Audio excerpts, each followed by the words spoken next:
All right, I think we got it going. My apologies, guys. Little technical issues are for us, but welcome to Getting Ahead of RFPs, and this is our Christmas session.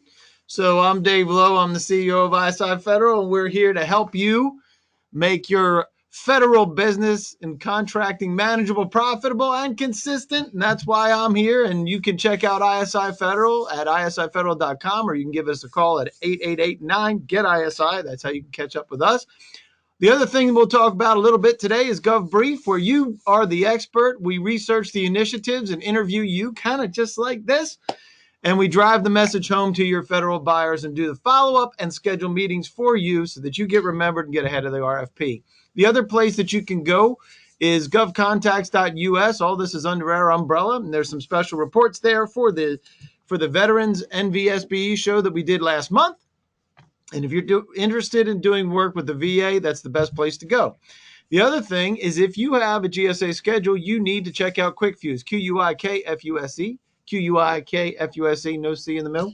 And you will find quickfuse.com to be one of the biggest advantages that you can get in being able to do business with the government through your GSA schedule. And speaking of GSA schedules, we have Jamie Zell in the house. Hey, say hey, Jamie. Good morning, everyone. Hope you're having a good kickoff to your holiday season. Got some good stuff coming your way today. And if you need any help with your GSA schedule, whether you've got one or looking into it, certainly feel free to give me a ring. We've been at this a long time. We offer 100% track rate or 100% success rate as far as getting GSA schedules. And that's a whole lot of them out there, and we've never missed yet. If you need to tune up your schedule, we're an affordable source for that as well. So feel free to give me a ring or send me an email. Love to hear from you. Absolutely. And Rafael, are you here? Where is Rafael Marrero? Rafael Marrero is not in the house just yet, but he still looks good in those sexy blue glasses, that Cuban South Florida native guy. Rafael Marrero is the head of Rafael Marrero and Company. He helps folks get their socioeconomic certifications, and that includes, by the way, your 8A, your Hub Zone, your Service Disabled, any of your DOT certs, and he helps folks get procurement ready, and I'm hoping he actually shows up here. I'm going to have to text him because I have a whole bunch of slides for him that I'm going to have to cover. And same thing with DTC if he doesn't show up. Or not DTC. Jeez. Oh, got DTC on the brain. One of my clients. Anyway, DKA. Anyway, you there, Greg? That is a good look right there. And tell you what, man. That is a good look. Greg Clark with DeSutter Kerr and Associates, DKA for short. Tell us what you do and why you're here. We help companies prepare their proposals to bid on government contracts, federal, state, and municipal. We've been doing that since 1995. We're up over 330 contracts we've helped our clients win, and this year the combined value went over 1.6 billion. 1.6 billion. That's a B, folks. They know what they're doing. And that's why he's here. If you need to, we'll talk a little bit more, Greg. And I got a sideways question for you later for a surprise. How you like that? Peter Timbus, are you here? Peter Timbus is with Action Capital, TFN Action Capital, be specific. He helps fund small businesses, especially when it comes to government contracts and specializing in 8As. If you're an 8A, I highly recommend that you reach out to Peter because he's done this for so long. He's working on what we call 16Bs, the next generation of 8As. So there you have it. And you can reach out to him at tfn@actioncapital.com. So that's a great place to reach him. A little bit about this webinar. Over 900 folks are registered. We love the fact that we have to keep trimming people back in order to make room for the new people, which is great. Every second Tuesday at 11 a.m., we help you dialogue with folks like Jamie, like Greg, like Peter, like Raphael, if he shows up. And then and we get real about how things work. Because guess what? It isn't fair, is it, Jamie Zell? Not one bit. It's a hard climb, but there's room in there for everyone. There's room for everybody, and you just got to play the game right? And those include a winning strategy and tactics, and we show off ISI Federal and other folks like Jamie and Greg and Raphael as well. So with this session, I'm going to tell you a little bit about the briefing controls because there's going to be a lot of dialogue today. We're going to talk about procurement readiness, contract vehicles, marketing, proposals, learning from losing, And that's one that I'm going to throw at you, Greg. That's coming your way. Learning from losing. So get ready for that, and right. getting to the place where you win. Because as soon as you start bidding, you win, right?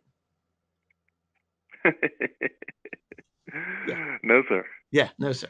Right. So, quick disclaimer: if there's anybody here from the government, this is saying that you're not obligated to buy from anybody. You can dialogue with us as well, because it's not an endorsement or commitment to purchase from anybody that's on this call. So there you go. Now you can communicate with us. Some briefing controls. Now this could be on the top, it could be on the bottom, it could be the left. If you like the way that we're looking, and you'd like, because Heather does. Apparently, Heather is really impressed with the way that we look today, Jamie. So that's good news. So we appreciate that. If you like the way we look, you can make us even bigger. You can make us large and make the presentation small, or you can make us go away altogether. You can open that panel on the right-hand side, and there's a couple of handouts. They include, I think it's my Going to Gold. Yeah, Going for Gold ebook is there, as well as the Winnable Opportunity Matrix. We're not going to go into too much of that today, but download them anyway because they're good, and you can have those. If you have any questions, you can pop open that panel. You can text us your questions. You can also communicate and dialogue with us. If you called in on the phone, make sure you put in your PIN. That's the pound plus the number plus pound again. So now we're going to get to a couple of these polls, and I'm going to roll through this, and I'm telling you, one of these days, and I know Adam's going to be real impressed with me if I ever get this less than 45 minutes. So how long does it take to gain traction in the federal market? 3 to 6 months, 6 to 12 months, 12 to 18 months, 18 to 24 months, or 24 to 36 months on average. So let us know what you think this is, because this is where we're going to get in, where the rubber's hitting the road. And I have some supporting data for this. It's going to come from Entrepreneur Magazine as well as Forbes. So there you go. So we're going to give you another 8 seconds. 5, 4, 3, 2, 1, and boom. Here we go. So a lot of people are in the right spot. I think everybody's getting their expectations straight, which is great, and that's important. How important is it, Greg? How important is it to have your expectations right? It's very important. Mm-hmm. You need to understand your own strengths and weaknesses, your experience and capabilities, and see how they measure up with the proposal requirements and evaluation criteria. I could not agree more. And with that, we're going to get into that. So here it is. The answer is 18 to 24 months. This comes from Entrepreneur Magazine, and I'm going to give you some of the advice that they did in an article about this. First, make yourself known to government agencies. We're going to talk about that a little bit. Second, find out where the real opportunities are. This is critically important, and that's why you have the Winnable Opportunity Matrix that's in your handouts, because you can figure out which ones are real and which ones aren't. Register your small business properly. We'll talk about that with procurement readiness, and I'm hoping that Raphael actually posts. But otherwise, I can cover it, and we can share the load. Follow the current market conditions is number 4 from Entrepreneur Magazine. And number 5, don't forget to network. And I just did that with the NVSB show. We did that last month, didn't we, Greg? We did indeed. And how important is it to get out there and make sure that you're pressing the flesh with some of these folks? I tell everybody to call you, because that's how important I think it is. That's why I have him here. I love it when you're here. All right. So here's the next poll. What is the average amount of investment to be successful? How much does it cost you to get into this market? Is it 10 to 25,000, 25 to 50, 50 to 100, 100 to 150, or more than 150K? So go ahead and make your choice. And this is good. This is good for everybody. I wound up looking at this information the other day, and I said, you know what? We haven't talked about this in a while. And it's a great time to talk about setting expectations straight, because we're starting a new year, and we want to make sure we start off right. So another 5 seconds. 4, 3, 2, and boom. Let's see what everybody thinks. All right. Appreciate that. So let's see what Forbes magazine has to say about that. If I can get my stuff back here. Okay, here we go. Forbes magazine says it's 112 to 137,000. They did a little review for women-owned small businesses. This is back in 2014, so I would say it's a little bit more than that, but just keep this in mind. We did one where we interviewed 11 businesses back 10 years ago to find out, and it was towards the top end of this. It was between 130 to 150, but this is good enough. So it shows you how much it takes in order to be able to get there. So what do they say? First of all, prepared to invest. If you're not prepared to invest, you're going to get disappointed. So that's a fact. Tailor your services. That means don't say you do all of IT, right, Jamie? Exactly. You can't tell them you do everything because nobody does everything. Nobody does everything, especially in the federal government. You don't do everything. Find a mentor. I like this idea. Finding somebody that knows what's happening in the marketplace. It could be another business. It could be another business owner. It could be somebody else in the marketplace. It could be somebody like us, and finding folks to help you navigate that. Great. Diversify your clients. We agree with this too. In fact, we agree with this so much that I don't want to target an agency until I know who's spending the money and how we can get to that money. And the other part is try again. And this is going right to you, Greg. We're going to talk about this in a little bit. And that is how you can make sure that you're gaining even when you lose. And we'll talk about that some more.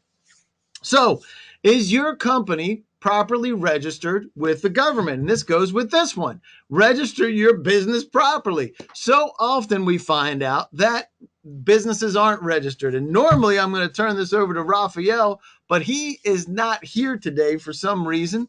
So I will handle some of this, and we'll go through this together. You guys can help me out. All right, guys?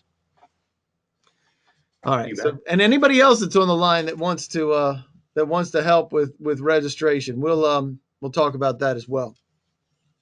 So normally I rely on Raphael, but what is it that the feds need? The Fed needs you to be registered in SAM. You can't do jack unless you register with SAM.gov, right, Jamie Zone? That's exactly right. That's one of the first steps. That's exactly right. So what the feds look for is they look for your qualifications within particular NAICS codes, NAICS. NIACS, NAICS, whatever. That's what they are. So they look for your information to be registered appropriately there. How many NAICS codes you have one primary NAICS code, right, Jamie? Yes. You have one primary NAICS code, but you can have 1,000 other NAICS codes, right? That's exactly correct. And how much you can have multiple NAICS codes based on the diversity of what your business is. So, but you'll have one primary that is your leading beacon of all the other NAICS codes. And that will be the one that you're judged on for small business, correctly? Right? Yes. So make sure you choose the right NAICS code, because it could put you in a place where you're not a small business. Look at those NAICS codes before you do it. And the feds judge you. The way they judge you is your very brief capability statement, as well as how structured your information is on there.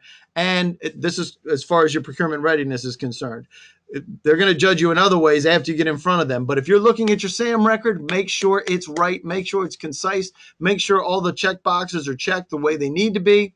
And some of the biggest vendors' mistakes that I've seen out there is they're not either active. That's one, right? What happens if your SAM registration's inactive, Jamie? It switches off after a period of time. You've got to keep your registration active, and you want to go back and periodically check it anyway. It's just one of those things that just to make sure, you just want to double check, because it seems like a small piece in the equation, but it's important that it is switched on and registered correctly and re-upped. There's a periodic re-up period for that, and you need to make sure that it's on and correct and true. Exactly. And some of the ways that they wind up looking at your image, one of the biggest is with your capability statement. It's a one-page slick. It has all your contact information. Make sure your contact information is on there and someplace where they can find it easily. All your contract information. If you have a GSA schedule, we'll talk about that in just a minute, or other contracts, your business size as it is according to that NAICS code, the other NAICS codes that you have there, certifications that you have. If you're woman-owned or service disabled, make sure that that's someplace where they can see it. With your past performance, little blurbs. We like to do all the great kind of bullet point information on the front, past performance on the back, and make it customizable so that you can adjust that. If you're selling to the Army, don't be looking at all the Navy stuff. Make sure you're doing all your Army stuff right up front and prevalent.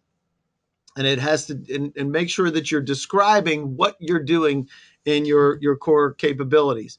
Oh, that's what was there. I removed it. I removed the capabilities. I'll send out a capability statement for everybody. There's a sample. I had a sample. I was like, what is that that's attached in there? I didn't know what it was. Business cards are the same way. Now this looks butt ugly for anybody that's in marketing, right? This looks terrible. It's all kind of busy. But to a contracting officer, it is speaking their language. Wouldn't you say that that's true, Greg Clark? That's got everything. That's got everything. It's got everything. And it's what except their GSA number. Yep, except the GSA. You know why? They don't have it yet. That's exactly right. They haven't called Jamie yet. That's right. They haven't called Jamie yet. So it tells them what they do, and it shows exactly what they're about. It doesn't look great, but I'm telling you, the contracting officers, that's a mini capability statement to them. It's got your logo reduced. It's got your NAICS codes with the contract vehicles. It's got whether you're a small business or not. It's got your DBA, which has to match in SAM, right? And all your contact information. The other part is having an email signature. I will back one up again because I know Raphael will talk about this, and that is you do not really want to have your email be like superstud123@hotmail.com. That is not what the contracting officers are looking for. Is that right, Jamie? That's exactly right. So that's it's got to be real and pertain to the name of your business so it all jives and makes sense. You got fishermanbob@yahoo.com. That's not the email to go with. That's exactly right. So your certifications, put all this on your email as well. And that way they can see that you're playing in they can easily see if you're swimming in their lane, right? So, and then you link it to a federal landing page. What does that mean? That means that when they get to your website, don't send them through all your commercial mumbo jumbo. They don't care about your commercial mumbo jumbo. Do they, Greg Clark? Not at all. Not at all. So have a government tab, and then after you have a government tab, all your links that you're dealing with the government, send them right to that page and have your capability statement right there for them. Make sure you're calling out your socioeconomic, your DUNS, your CAGE, all of that information, your NAICS codes. If you have a GSA schedule, make sure that it's there. You can even put a link directly to the GSA schedule as it shows up on GSA Library. Can't you, Jamie Zell? Absolutely. Absolutely. Point them right to it. Make it easy for them. Make it easy. That is huge for these federal buyers, right? So, and here it is. Easy to find, easy to use. So, how do you feel about your preparedness? You're 100% procurement ready. You're ready to rock and roll. You're ready to do business with the federal government. You don't have anything that you're concerned about. That's the top one. How about if you're 75% ready, 50% ready, or maybe you're just at square one and you need to get started? So let us know where you are, and we'll make sure that you get the appropriate information, which will come directly from Rafael Marrero, even though he's not here, because that's just the kind of guy that I am. And Brian's asking me, will these slides be made available for download? Yes, sir. We will make sure they get that out in a follow-up email. How about that? So here's where everybody is. A lot of folks are pretty much there, and there's a few that are 100%. That's great, because we're going to go on to the next part of our piece. First of all, we're asking any questions. Well, we just answered one of those questions. If you have any questions, open that side panel, and if you'd like to dialogue, if you have anything specific that you'd like to do, you can raise your hand, or you can chat that to us, and we'll get that to you. So, Brian, yes, they will be available. So now we're going to talk about the 18 to 24 months for making yourself known and finding out where the real opportunities come from, right? So in order to do this, you need something to sell to the government. What is that? You need a contract vehicle. And Jamie's going to walk us through one of the biggest, most widely used contracting vehicles there are, but I'm going to lay this out real quick. You have IDIQs, BPAs, GWACs, JOCs, MATOCs. There's a couple of other ones floating around there in the federal ether, but these are your primary places. IDIQs are multiple award. BPAs can be single award. Government-wide acquisition contracts can be multiple award, as well as JOCs and MATOCs. So these are all different terms that if you're new to the federal government, you will get your dose of acronyms. I do believe, won't they, Jamie? Absolutely. And one of those is a GSA schedule / contract. And we're going to be talking a little bit about that. Let's find out how many folks have a GSA schedule and how many don't. So you have a schedule, or maybe you've submitted for a schedule, which is possible, right? And then you want to get a GSA schedule. What if you had one and lost it? There may be a couple of folks that are there, and then others that would like to talk to Jamie to see if you should get one, because not everybody qualifies, do they, Jamie Zell? They do not. There are certain qualifications. I'd be happy to talk with you about that, but you got to hit some criteria in order to be able to logically go after your GSA schedule. Correctamundo. So with that, we're going to give you another 5 seconds. Come on, folks. You can do it. 4, 3, 2, 1. And let's see where we are. Let's see. 60% to 20 to 20. Very good. So 20%. So you have 20% of the folks here that want to get a GSA schedule. We'll make sure that you understand what that is. If you do have a GSA schedule, we're going to take a break to talk about QuickFuse. QuickFuse, QUIKFUSC, is a monitoring engine for GSA eBuy. What is it about GSA eBuy that people should care about, Jamie? That's directly where opportunities come out that are released through the GSA portal. Got to have a GSA schedule to act on it. And once you've got a GSA schedule, you're going to want a very powerful tool that's going to keep you abreast of the opportunities that come out under where is going to be your own classification within GSA. Yep. And guess what? The people that are using QuickFuse are winning. So you can test drive it for 30 days. QUIKFUSC.com. And guess what? If you sign up and you stay for a year, we will guarantee that you get 500%. That's 5x what you invested in QuickFuse, or you get all your money back. So there's absolutely no risk. So let's talk about contracting vehicles. How do federal contracting vehicles work, Jamie Zell?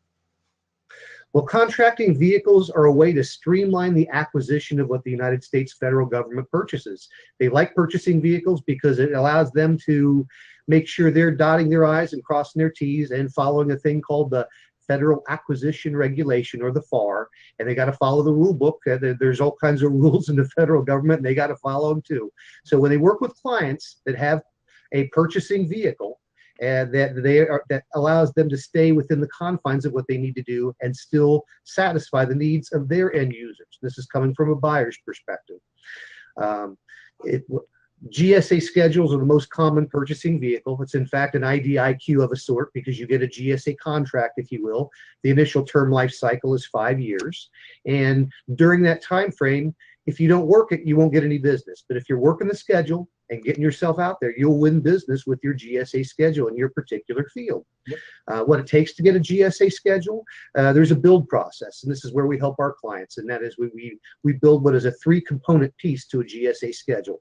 From a big picture perspective, there's an administrative section, there's a technical section, what you do and how you do it, and then there's a pricing section. That goes in with several other things to make what is a master set of documentation, and then we send it off to GSA. Then we play the waiting game. And then once we come back for review, clarification, and the negotiation phase and satisfy the contracting officer at GSA, your GSA contract gets awarded. Then we come back and put you up on GSA Advantage. And at that point in time, you're ready with your primary purchasing vehicle, which is your GSA schedule, which they also call a GSA contract, means the same thing. Yep. Also Federal Supply Schedule, or FSS. Also Multiple Award Schedule, or MAS. All means the same thing. And buyers will call to it differently, so it's important to know that. What your schedule says about you when you're in front of a GSA-based purchase or any federal buyer, it's you've been through the approval process, and your products, your services, your past performance as a company, your stability as a company, that everything about you has been checked out and certified and approved, and you are ready to do business with the federal government. So it's a good thing to have on your business card and on your website, even if you're not dealing with a buyer that's buying off GSA. Maybe it's maybe it's NASA soup or the Navy acquisition one. Yep. Having your schedule means something to every buyer, and that's that you've been through the process and you're safe to do business with. Yep. And there are other purchasing vehicles. As I'd mentioned, we've got NASA soup, Navy Seaport, Army chest. There's a variety of different purchasing vehicles, but the largest and most common is the GSA schedule, and it stands for the GSA schedule's been around the longest period of time as well. Yep. So it's always a good bet to have your GSA schedule. If you want to find out if you qualify, I'd like to talk with you about that and make sure that there's a home for you at GSA, because there are a few things that they don't sell, one being ammunition. For whatever reason, they've never sold that. They buy that through other channels. But general contracting is another one. Right. That's true. Can't do That's it. very true. So some of the biggest mistakes. Tell us what the biggest mistakes that you've seen when folks are when they're doing their own, or what the mistakes have happened when they supply you with information. The biggest mistakes prior to contract award is they get bogged down, they get stuck a little bit, they get caught in the sludge, and they stop and they set it off to the side, and pretty soon they look back 6 months or a year later and they are no farther than when they started, and then the information that they put into that point is dated and no longer useful. And then I would say then when you got your GSA contract, and the single biggest mistake is for them to do nothing. To maybe there are people out there that do what we do, that say that you get your GSA contract and the phone starts ringing, the fax machine starts printing purchase orders, and that's just not the case. They got to know about you. You got to get in front of them. You got to make yourself known, and also somebody that they want to work with. So the biggest mistake would be that they don't do anything with their GSA schedule, and you have sales minimums you need to hit, which they're not hard marks to hit if you're truly working your schedule. But if you sit on your hands and do nothing with your schedule, ultimately it'll get canceled. And there's a heat marker that comes up, 25,000 in the first 2 years of having your schedule. 2 years. And that's not a hard mark to hit if you're working your schedule and getting out there and finding the opportunities. Those are easy marks to hit. Yep. And there's a reason why they do that for 2 years for the first $25,000, because it takes 18 to 24 months to get there. And Exactly. That's just the way that it is. Don't feel bad. Don't feel like you're not doing your job if it takes a while. Any questions about that? Okay, I got a couple of questions. One question is, do you do modifications of the contracts? Yes, we certainly do. What is a modification? What does that mean? Well, most common place for modifications, or the most common and most frequent, would be in the IT industry when you're selling hardware. Because the second they ship something out the door, it just already went obsolete and they've got the new model behind it. Yep. So you want to keep that current and correct. And you do with any schedule, whether it's your pricing, if you haven't updated it in the last year, or if you have model changes that don't apply anymore and you want to make your schedule current and correct, we handle that as well in the form of a revision. We'll open up your existing schedule, look at the things that you want to make changes to, make those changes, be in products, pricing, even sometimes policies as far as how things are shipped and things like that. We get things pulled together, get it off to GSA, get those changes approved, and then on the backside of that, the most important thing is then to have that up on GSAadvantage.gov, which is your online catalog, to make sure it reflects then the latest changes of the elements that were just made to your GSA schedule. And do you handle SIP uploads? Yes, we do. Excellent. That can be a pain in and of itself. So I know that. That is. And so, okay, great. If there's any more questions, you can let us know. And then I'm going to see what this is. I don't even remember this one. So have you won federal contracts? You've won federal contracts directly as a prime. You won federal contracts sub to prime, or you've never won a federal contract. Let us know where you are, and we'll talk a little bit about that next. Because guess what? You're going to fall into one of those categories, I do believe. All right. And we'll give another 5 seconds. Keep this rolling. 3, 2, 1, and boom. All right, here we go. 75% have won contracts directly as a prime. 38% sub to prime. Great. And you can obviously choose more than that. So federal marketing, we were just talking about some of the other components. We'll talk about how the federal market works. We're talking about getting in front of the RFPs, right? We looked at what Forbes and what Entrepreneur Magazine was talking about, and what you were just talking about, Jamie, is if you just sit there and do nothing, guess what? You get nothing. Nothing. And you spend a lot of money. And even if, you look at the time it takes to get your GSA schedule, 80% of the folks that have GSA schedules fail in the first 2 to 3 years. So that's what we want to avoid. So the federal market is not for the faint of heart, is it, Greg? Not even a little bit. If it was easy, we'd all be out of business. That's right. We'd all be out of business. If it was fast and easy and cheap, everybody be able to do it. And the fact of the matter is, it's not any of those things. So with the federal market, what we're doing is we're going into that market to say, hey, we are good at ABC. We also know, guess what? We're asking the feds to do. They're looking for us to be number one, qualified, have all of our ducks in a row and all those things. But what they're looking for are specific services that are dedicated to what it is they're trying to solve, or specific products. They could be commoditized products, could be laser toner cartridges. It doesn't come much more commoditized than that. So they're looking for the right companies to be able to purchase from. And what we're asking the federal government to do is we're asking them to change from the people they've been buying from to buy from us. If we don't approach the market that way, we're going to be missing out on a whole lot of what the buying motives are for the federal government buyers. Think about this. How many GSA schedules are out there, Jamie Zell? The exact total I do not know, but there's quite a few. It's 18,000 and change. There's 18,000 and change. There are over 14,000 service-disabled small businesses registered with the VA. There are 380,000 companies that have done business with the federal government in the last 18 months. There's a lot of competition out there, and what you're asking them to do is change from somebody that they're already buying from to you. And guess what? Are these people like, do these people love risk, Greg? The buyers? Mm-hmm. Not at all. Not at all. The hardest thing to do is to convince the government to buy something that they haven't needed yet. They haven't needed yet, and also to change from who they're buying from. Even better, the devil they know.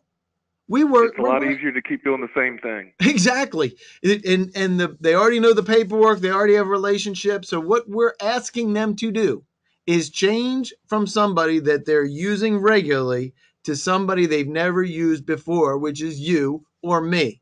That's what we're asking them to do. If we know that, then we don't come up with the biggest mistakes. First of all, I'm going to tell you the biggest mistakes. Not funding your federal business effort, number one. Not dedicating the resources, number two. And getting out in front of those federal buyers and is a challenge because the system is built to keep you away from them.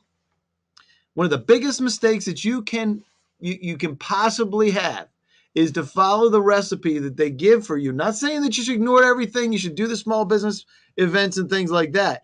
But one of the biggest mistakes is not going to the people with budget and capability to make decisions. If you're not selling the person that's a decision maker with the dollars, and there's two different people, there's a program person and then there's the contracting person. You got to cover both. If you don't cover both, you're going to lose. I've lost huge. I've been wired just about in completely for the RFP. Ahead of it, knew about it way beforehand, helped craft the scope of work, helped them understand what the most important things were, and got shot by the contracting officer because, first of all, I was too confident. And secondly, because I didn't know who that person was. And as a result, I made a huge mistake. And that was $6.2 million worth of a mistake, by the way. Huge problems. So learn from our mistakes, learn from others' mistakes, and go after the folks. Go directly to those federal buyers and get to them. So what we're asking the feds to do is to include us on a short list. Don't go. They don't even know you from Adam. So make sure they know that you deserve to be on the short list, because guess what? 80%, and in most markets, between 70 and 90% actually, but right in the middle there, 80%, are only competed between 5 companies. 5. And you want to be one of those 5. So that's our objective. That's what we need to get to. So, what do you need as far as your federal piece? Do you need to find buyers? I think we can help with that, right, Jamie? Absolutely. How about developing your message so it resonates with the right people? How about scheduling meetings with key decision makers? Everybody should pick that, by the way. Just saying. Finding someone to represent you in your company in DC, or do you just need help with everything across the board? And that's okay, because that's why we're here. Boom. Take a look at this. People need some help, which is great, because that's why we're here. Right, Greg? That's why we're here. That's exactly why we're here. That's exactly why we're here. So any questions with that? Any questions about finding buy? Okay, I do have one. How do you find the buyers that are buying in the VA? Great question. One place that you can go right now is govcontacts.us. We just did a report. Got tons of them. Top 250 buyers over across the board, and have all the people that were associated, and they're in at the NVSBE show. And how cool is that report, Greg, since you got one? That's a fantastic report. It's crazy, right? So fantastic. So but we don't just look at the VA. We look at all the marketplace, and we can do that as well. So let's talk about, Greg, this trying again. Why in the world would Forbes come and say that one of the most important things to do is to try again? Because guess what? We have to learn from losing. If you guys did not see the Ravens Chiefs game, did you see it, Jamie? I did not catch that one. Oh my No, give goodness. me the short scoop. How about you, Greg? Did you watch it? I was watching the Miracle in Miami, my friend. Yeah, that was crazy too. So that was a miracle, and I'm sorry, and that was what a great ending. I mean, don't get much better than that. So here's the situation: the Ravens don't have like the blazing offense that the Chiefs do, right? So we were not even considered to be competitive for this on the way in, but we wound up playing competitively. And what I learned, let me tell you what I learned about the Ravens, is they can play with the number 1 football team and drive them to overtime. And with the exception of a couple of mistakes, which can be remedied, we would have won that game. How close is this, Greg Clark, to what happens in the federal government? Being good enough to win, but not winning? Yeah. Is that what you're asking me? Yep. Winning a government contract in competition is one of the hardest things to do. It's very, very difficult, because it's not you against your opponent. It's you against how many opponents. Yeah. And they all want to win. They all have experience and capabilities.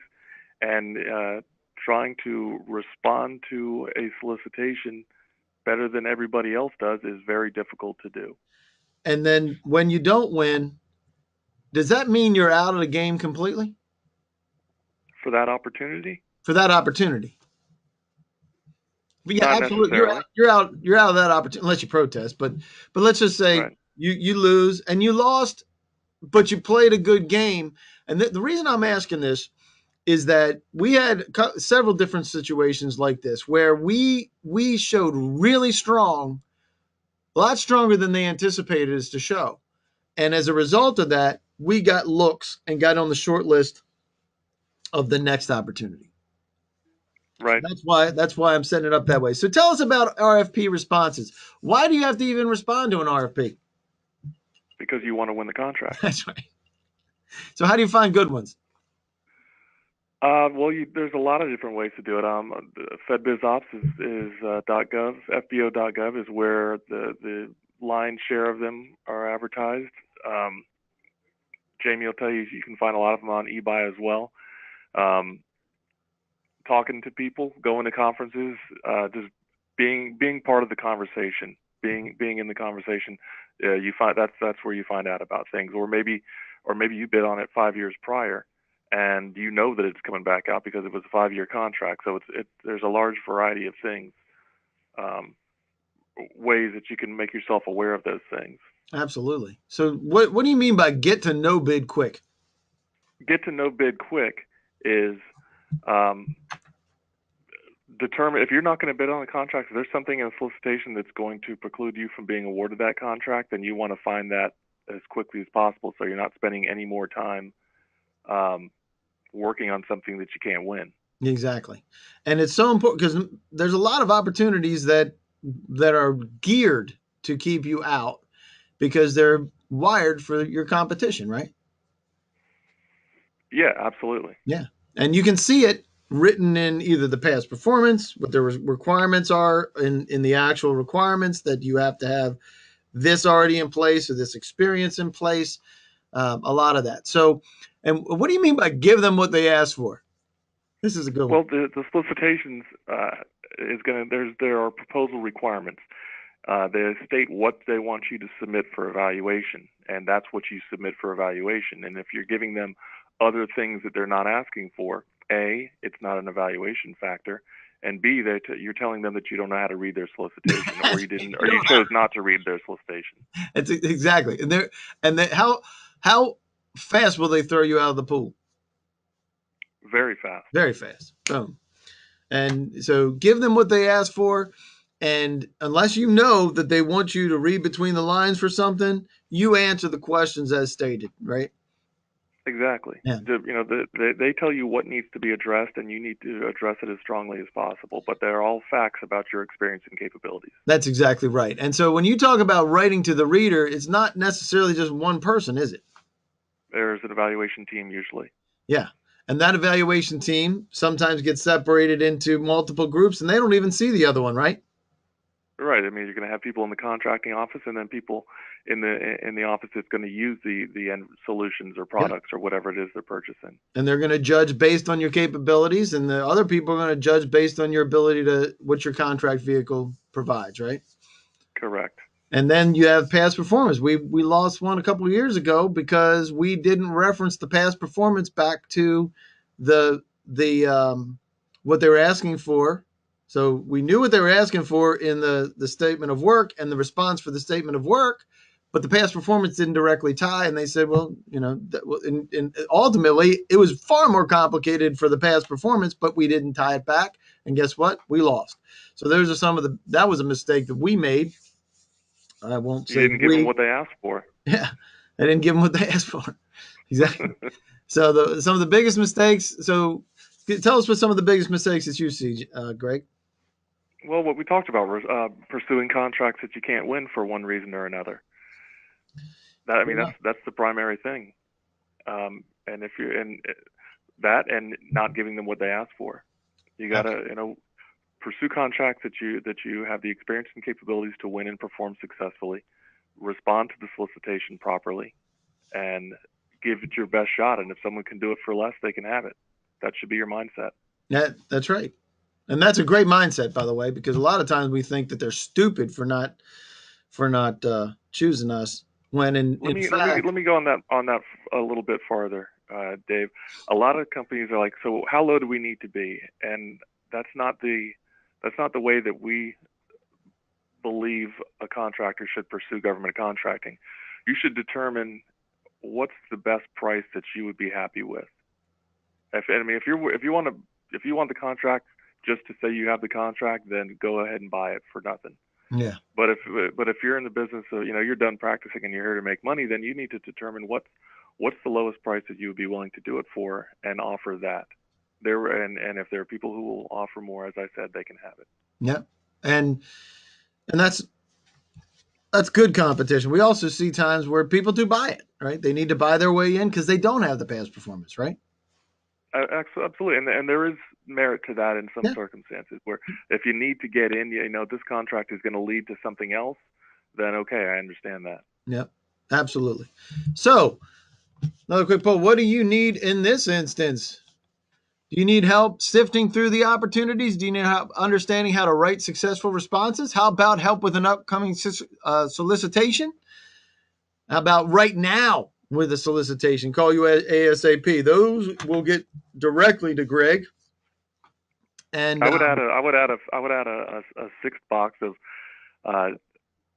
if you need to understand where you are as far or how close to being ready are you, and if you're not ready, what do you need to do to get ready? Those are conversations that I don't have as often as I should. And what I mean is, people wait until they think they're ready to call me when they should have called me a year before, and they would have been able to get ready quicker. Like it. Very nice. I'm going to add that box next time. Got to talk to the programmer for this thing. All right, another 5 seconds. You can do it. You can do it. You can do it. You can do it. 3, 2, 1, and bam. All right, we'll share those results. Got a couple of folks that want to talk with you, so that's good news, huh? All right, whoops, hang on, not to that yet. All right, questions. Dave, I need to step away for 2 minutes. I'll be right back. Okay. How do I review my past performance? Is there a website that I can access to see what government has rated me? Oh, great question. CPARS is the place where that is. I do believe, right, Jamie Zell? That is one place, yes. If you are in the world of GSA, their official place for proving and reviewing past performance is it's a division of Dun & Bradstreet. It's the open ratings folks. Okay. They do a past performance evaluation, and that's how you prove that with GSA. There's a report that comes from that has to be included with the rest of your master set of documentation. Yeah, but after the fact, if you already have, well, that's a great question. Heather, is that for before you get awarded a federal contract or after? After. Yeah, the CPARS. And you have access to CPARS. We should do something on that, as a matter of fact, because you as a contractor have access to your CPARS. You can't edit it, but you can see it, right? And maybe when Greg gets back, he can talk more about that. Remind. We'll make sure that you get Heather's information. Heather, talk to Greg because he'll know more about that. You know, one thing real quick, Dave, on the learning. Heather says, if I suck, I want to know. I love it. So, yeah, that's, it's much better to know when you suck, right? So many people want to just not know. They would rather live in bliss. So what was that, Jamie? I was going to say one thing. I was going to say that if you're in a bid situation and you don't win the bid, you can usually debrief and find out who did win. Yep. And oftentimes it helps to learn from the winning equation and find out why they won, or help unveil that a little bit so you can either understand that it's something you can more closely model yourself after in the future, because a lot of purchases come up in repeat cycles. And if you didn't win this go around, you've been in it long enough to at least put the energy into making a response and going after it. Take just a little bit additional energy coming away from it to find out maybe who won or why you didn't win. Yep. A lot of times people take the time to debrief, and I think that's a good time spent of energy, because it helps you learn why you didn't win to better sculpt you to win in the future. That's great advice. In fact, that helps to build the relationship too. I love debriefs. I like to know why I lost. All right, so the numbers that matter most: 294, 686. What are these, Jamie Zell? It's bringing us to the end of this next fiscal year end, and also the one after that, as part of our advanced planning and looking forward at the big timetable with the federal government. Because guess what? These are September spikes, and if you're not getting in front of these key decision makers now, you are going to miss out. Now is the best time to be developing relationships, building those short lists, making sure that you get in front of these things, because they're coming, and they're coming faster because they got the budget already worked out. And we'll deal with all the political crap and the shutdowns and all the rest of the nonsense.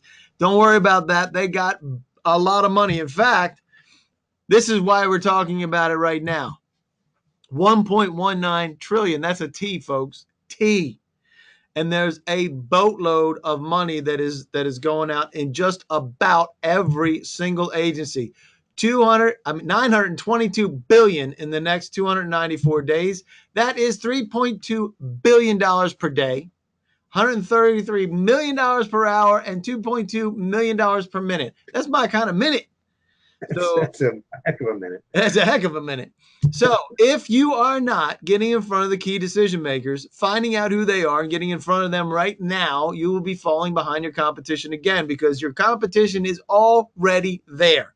They're already sitting in the tent, winning and getting insider information that you don't have. And you need to do that. So with that, my recommendation, here you go. 2.4 million people that are in the federal government. There's 225,000 P card holders, 85,000 procurement people that have warrant capability to execute contracts on behalf of the federal government, and we want some.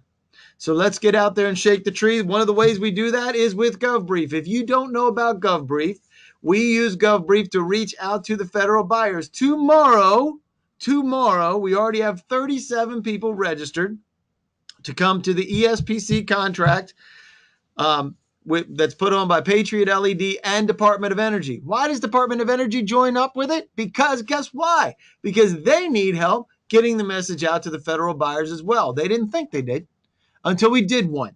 And then guess what? We have new customers for them. That is federal buyers that need to know about energy savings performance contracts. Oh, by the way, guess what happens with energy savings performance contracts? One of the lowest hanging fruit are LEDs. And they need to be BAA compliant, because that's another part of that. So we educate the federal buyers on how to buy on contracts that they have available to them, which is outside of GSA, different kind of contract vehicle. But ESPC contracts are special. UESCs are another one we'll talk about tomorrow. So if you're interested in that, go to GovBrief and sign up. It is free. Then we're doing 1220. We have government marketing, which we're putting on. Then 110, if you have trouble with your GSA schedule, we're doing one on saving your GSA, because if you don't get how much money in 2 years, Jamie? 25,000 the first 2 years, and then at least 25,000 a year after that. That's right. And what do they call it? They call it a categorical failure if you don't get 25,000, and you should too. If you got if you've worked all that time to get your contract vehicle, only got less than $25,000, is that working for you, Jamie? Absolutely not. No. You've tripped up and left it sit. If you're not hitting those kind of numbers, you're not working the market properly. That's right. And we also have disaster planning and recovery, which is put on by Texas A&M TEACS, their engineering side. If you don't know about Texas A&M and like to know about disaster planning and recovery, you can join us for that. And here's a success story of why GovBrief works. We send out the invitations. We had 107 registrants, 48 attendees, 12 immediate opportunities, 17 follow-up phone meetings, 5 face-to-face meetings in D.C., 5 opportunities, and 3 wins. That's why GovBrief works. So you can go to govbrief.us and you can see that as well. ISI Federal, you can check us out at isifederal.com, as well as call us at 8889-GET-ISI, and you can see us on YouTube and LinkedIn. Send me an invite, and I'll be glad to accept your invite. And the next Getting Ahead of RFPs is January 8th and New Year, so at 11 a.m. So we appreciate you being here. Jamie, thanks for being here. And here's all Jamie's information. If you want to reach out to Jamie, reach out directly. You can catch him right there. There's a couple of emails there because he's just that special. Hey, special note too, as soon as we come back from the holidays, and it's going to roll in through here, I know December always goes quick, just to think about this, we're already done with 1 quarter of this fiscal year. We're coming into quarter 2 as soon as January starts, and won't be long. You'll be coming up on your first blurb of purchasing, which is a noticeable swell that we see every year, and it'll settle into the summer, and there'll be purchasing going on. But you get a primary swell, and then you got the big wave in September. It's coming quicker than you'd think. So if you're out there at a point of planning and getting things put together, now's the time to be making forward traction. And I will say this: we have some exciting things happening on our backside, and our behind the scenes stuff. Yeah, we have some special things that are happening as far as the people that we've been able to identify. I've been working on this for 10 years, folks, and got some cool stuff there.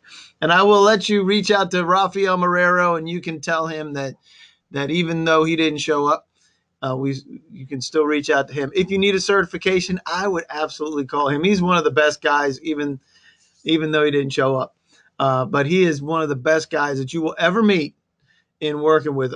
Anybody that I've referred to him has been absolutely satisfied in helping. We have several different clients helping them get their 8A, their hub zone, and service disabled. So there you go. Reach out to Rafael Marrero and Greg Clark. Are you back? Who said I couldn't make any hat look good? That's exactly right. Yep, that's exactly right. So if you need help with that proposal writing, here's Greg's information. Reach out to him. You can reach out directly. Thanks so much for being here, Greg. I appreciate it. My pleasure. Contact me if you have a solicitation you want to bid on, but also contact me if you want to find out how close you are to being ready to bid on the contract. The call is always free, so reach out. We can help. Yep, and I love your model. It's great. How many billion? 1 point what? 6. 1.6. 1.6. 1.6. We're at 189 mil, and we just did something I think that's going to put us over the 250 mark. So that's pretty cool. So we're behind you, Peter Timmis. If you need help with funding with your company, especially if you're an 8A, reach out to Peter Timmis. And with that, we just want to wish you happy holidays, Merry Christmas. From all of us at ISI Federal as we get into the new year, and we love this next year coming up. I'm just telling you, we're really excited about it. We're excited that you're here.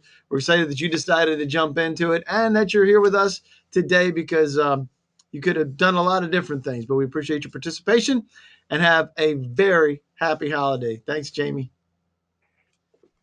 Pleasure. Happy holidays, everyone. Yeah, we'll see you later.